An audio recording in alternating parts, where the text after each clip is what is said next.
Assalamualaikum warahmatullahi wabarakatuh. Selamat pagi, siang, sore, dan malam. Kembali lagi di channel Missing Link History. Bagaimana kabar kalian? Semoga kalian tetap sehat dan diberikan rezeki yang melimpah. Bagi kalian yang belum menonton video sebelumnya, kalian bisa tonton link yang ada di deskripsi. Oke, daripada berlama-lama, mari kita mulai saja videonya.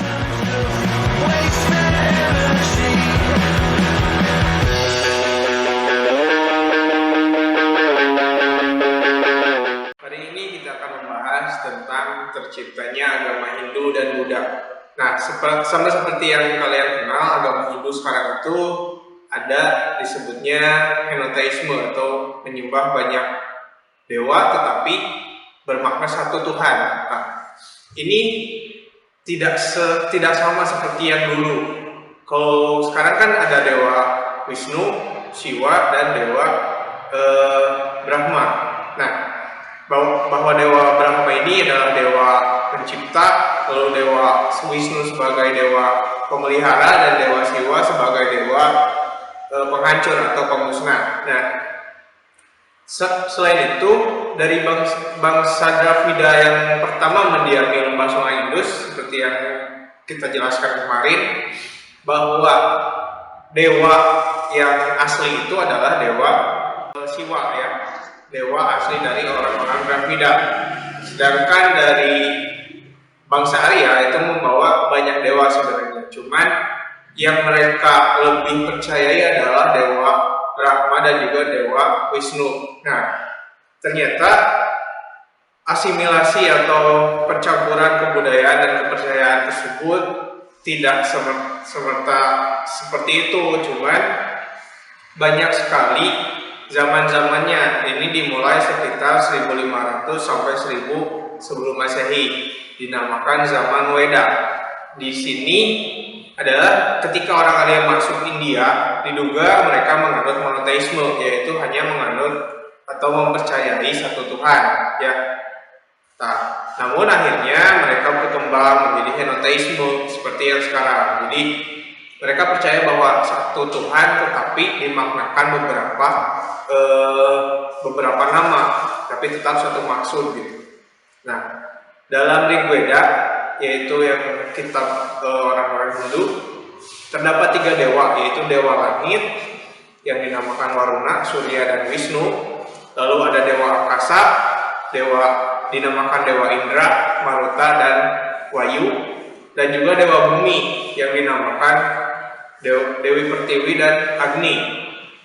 Nah, mereka merupakan personifikasi alam yang mereka percayai selama masa ini penyembahan bersifat abstrak, yaitu belum ada patung, ya. Jadi maksudnya mengapa mereka menggolongkan dewa-dewa sesuai dengan nama-nama yang ada di alam, dewa angkasa, dewa langit, dan juga dewa bumi, karena mereka percaya bahwa Tuhan yang mereka anut itu sama, ya, menciptakan bumi. Nah, kenapa tidak ada dewa air atau dewa laut? Karena begini, menurut kepercayaan Hindu, bahwa semakin tinggi daratan atau bisa dibilang puncak gunung, nah itu disitulah bersemayam para dewa. Jadi dianggap lautan itu bukan tempat yang sakral, sehingga tidak ada dewa lautan. Jadi istilahnya dewa lautan itu sama dengan dewa bumi atau dewa daratan, ya. Lalu selanjutnya adalah zaman Brahmana. Zaman Brahmana ini terjadi pada sekitar 1000 sampai 750 sebelum Masehi. Zaman ini kekuasaan pendeta semakin besar karena mereka punya waktu luang untuk belajar ilmu pengetahuan, lalu mengajar juga, lalu memimpin upacara keagamaan. Dari situ, upacara keagamaan itu biasanya mereka pemberian sesaji, lalu ada juga manifestasi pendeta pada saat itu bukan untuk memohon keselamatan para pengikutnya sebenarnya, tapi untuk meminta kekuasaan tentang kekuasaan pendeta kepada dewa. Jadi istilahnya pendeta itu meminta kekuasaan kepada dewa agar pendeta diberikan strata yang tinggi gitu. Dan itu tercipta atau terbukti hingga nanti di zaman Upanishad. Di zaman ini juga mulai dikenal penyusunan kitab, yaitu Samaweda, Yajurweda, Artaweda, dan juga Atharwaweda. Selain itu juga ternyata di sini sudah tercipta kasta yang seperti sekarang kita kenal, yaitu ada yang pertama itu kasta pendeta atau brahmana, lalu ada juga yang kedua adalah bangsawan atau ksatria, yang ketiga adalah petani, pedagang dan pengrajin dinamakan waisya, dan yang keempat adalah sudra. Sudra itu buruh atau budak. Jadi dari sini mulai tercipta adanya kasta. Namun ketika itu kasta itu memang dipercaya sebagai mutlak dan datang dari dewa gitu. Jadi seolah-olah itu adalah titisan para dewa yang sudah diamanatkan sedemikian rupa. Jadi ada kasta pertama, kedua, ketiga, dan keempat. Gitu. Yang selanjutnya adalah zaman Upanishad. Zaman Upanishad ini muncul filsafat Vedanta. Vedanta ini termasuk dalam monisme yang bertolak dari anggapan bahwa hanya satu asas dalam alam semesta, hanya satu penyebab pokok keselamatan, yaitu persatuan. Nah, dari sini juga di zaman Upanishad ini dikenal sebagai penyusunan Weda yang terakhir. Nah, konsep ajaran Vedanta itu adalah yang pertama, mempercayai bahwa Brahman itu adalah Tuhan yang Maha Esa atau asas alam semesta Tuhan itu. Nah, yang kedua adalah Atman. Atman ini bisa dibilang menurut Ketut Bantas, Brahman dan Atman hakikatnya satu. Pada dasarnya Atman itu adalah suci, namun setelah bersatu, tubuh ia pun kena pengaruh maya dengan segala bentuknya, terbawa dalam suka duka kehidupan melalui badan jasmani. Atman menikmati kenikmatan dunia sehingga lupa sifat aslinya akan kesejatiannya.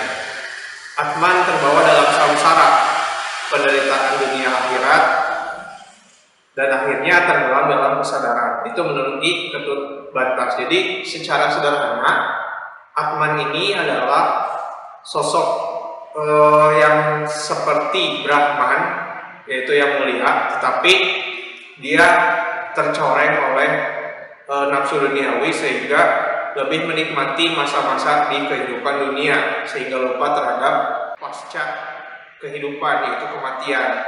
Nah, akhirnya dia lupa diri dan lebih terfokus pada nafsu duniawinya. Lalu yang ketiga adalah, ini masih konsep ajaran Vedanta ya, yaitu karma yang seperti kita kenal, yaitu hukum sebab akibat. Jadi ketika misalnya kita melakukan kejahatan, ya jelas akan dibalas juga dengan kejahatan. Begitupun sebaliknya ya. Lalu selanjutnya adalah keempat, samsara. Samsara ini seperti yang tadi saya bilang, yaitu siklus kelahiran kembali. Jadi kenapa selalu ada siklus kelahiran kembali atau reinkarnasi ya, kalau istilah sekarang memang. Jadi karena orang ini terlalu nafsu duniawi, lalu dia tidak bisa membebaskan atau melepaskan nafsu duniawinya sehingga selalu kembali ke kehidupan dunia. Nah, itu adalah makna samsara. Jadi samsara ini sebenarnya harus dilepas dengan cara membebaskan diri dari nafsu duniawi. Lalu yang selanjutnya adalah moksa. Moksa adalah kelepasan atau terbebasnya dari ikatan duniawi sekaligus terlepas dari samsara. Nah, ini menurut Anantanan Rambacan. Nah, jadi bisa dibilang moksa adalah tahap akhir atau tahap kelanjutan dari samsara. Ya, dan selanjutnya adalah zaman Purana. Terjadi sekitar 300 sebelum Masehi sampai sekarang. Sebut zaman pembentukan agama Hindu yang seperti sekarang atau Hinduisme. Nah, kitab sucinya adalah Weda, terdiri dari 4 bagian, yaitu Rigweda, Samaweda, Yajurweda, dan Atharwaweda. Nah, dari sini juga terbentuk konsep Trimurti yang seperti dari awal, yaitu Dewa Brahma, lalu ada Wisnu dan juga Siwa. Dewa Brahma sebagai pencipta, Wisnu sebagai pemelihara, dan Siwa sebagai penghancur. Nah, aliran-alirannya itu ada Vaisnava, atau ini lebih ke kepercayaan penuh terhadap Wisnu. Lalu ada Saiwa terhadap Siwa jelas. Lalu ada Sakta dan Tantra. Sisanya itu adalah bisa dibilang evolusi dari, atau perbaikan dari agama Hindu yang tidak terlalu berpaku pada satu dewa, jadi lebih mengelompokkan, atau mereka lebih bisa mengondisikan diri sebagai tiga kepercayaan itu atau Trimurti itu. Nah, terus selanjutnya adalah terciptanya agama Buddha. Terciptanya agama Buddha ini sebenarnya lahir dari pergolakan sosial dan keagamaan. Ini bukan menyudutkan atau apa ya, tapi ini dalam kaidah ilmu ya. Jadi Buddha lahir akibat pergolakan sosial dan keagamaan karena ketidakpuasan dalam pengorbanan dan ritual-ritual Brahmanisme Weda ya jelas. Jadi kaitannya dengan agama Hindu yang tadi, di mana kita sudah bahas di zaman Brahmana 1000 sampai 750 sebelum Masehi, di mana manifestasi dari pendeta-pendeta atau Brahman itu pendeta. Jadi Brahmana itu lebih fokus terhadap pemberian atau permintaan mereka untuk lebih mengistimewakan pendetanya di kasta-kastanya itu, sehingga terciptalah kasta yang tadi. Nah, ini adalah bentuk perlawanan dari tidak setujunya dengan kasta. Nah, sedangkan tantangannya muncul dari berbagai kelompok keagamaan yang memungkiri bahwa tradisi Brahmanis dan menolak otoritas Weda dan para Brahmana. Ini menurut Rock tahun 2011. Akhirnya muncullah filsuf. Jadi Siddhartha Gautama ini adalah sebenarnya filsuf ya, dalam kaidah keilmuan, bukan dewa. Jadi Siddhartha Gautama ini adalah tokoh filsuf yang bisa mencerahkan banyak sekali orang-orang yang terjebak dalam lingkaran-lingkaran Hinduisme atau Brahmanisme ini, di mana mereka tercipta atau terlingkari oleh kasta, lalu ada upacara-upacara keagamaan dengan ritual-ritual yang membebani biaya yang sangat tinggi. Nah, muncullah Buddha ini oleh dorongan Siddhartha Gautama. Nah, jadi muncullah filsuf Siddhartha Gautama sebagai pembawa pelurusan sosial dan agama saat itu. Orang-orang pengikut ini pada awalnya dikenal dengan nama Sramana. Pada inti ajaran atau filosofinya, jiwa harus terbebas dari materi. Seperti yang tadi saya bilang, bahwa jiwa itu harus terbebas dari nafsu duniawi, sehingga terhindar dari yang namanya samsara atau penciptaan reinkarnasi kembali terus-menerus. Nah, ini menurut Warder ya. Jadi para Sramana ini menolak Weda dan otoritas Brahmana yang mengklaim Brahmanikal adalah penipuan sebagai atau sebuah konspirasi untuk memperkaya para Brahmana dengan mematok biaya terlalu tinggi untuk melakukan ritual-ritual palsu dan nasihat tak berguna. Itu menurut Warder ya, bukan menurut saya sendiri. Jadi dari sinilah tercipta agama Buddha. Oke, doktrin agama Buddha. Doktrin agama Buddha ini adalah 4 kebenaran mulia atau Cattari Arya Sacani, yaitu kebenaran dukkha, adanya ketidakpuasan, adanya penderitaan, adanya beban, itu memang dibenarkan adanya oleh agama Buddha. Lalu adalah asal mula dukkha. Dukkha ini pasti mempunyai sebab atau tanha. Tanha itu nama bahasa Indianya dari sebab.